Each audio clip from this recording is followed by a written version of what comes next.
राहाता तालुक्यातील राजुरी येथील बिरोबा यात्रा मोठ्या उत्साहात संपन्न झाली।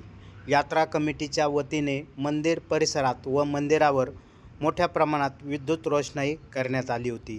यावेळी बिरोबा महाराजांची विधिवत पूजा ही ग्रामस्थांच्या व यात्रा कमिटीच्या वतीने करण्यात आली। यावेळी ममदापूर चांडेवाडी येथील भाविकांनी डप वाजवून नाचून आपला आनंद व्यक्त केला।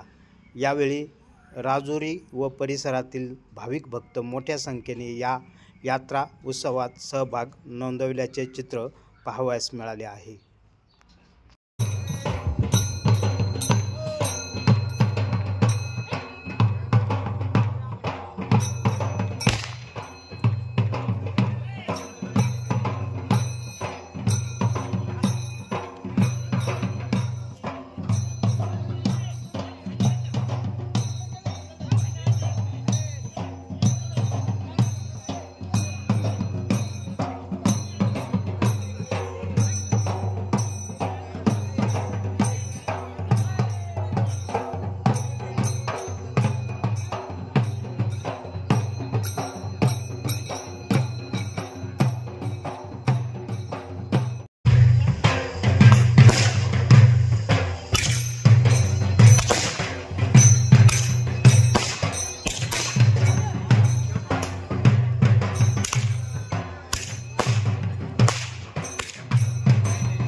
प्रवरा न्यूजसाठी पत्रकार विजय बोडखेसह प्रतिनिधी संतोष गोरे राजुरी। या यूट्यूब चॅनलला सबस्क्राईब करा।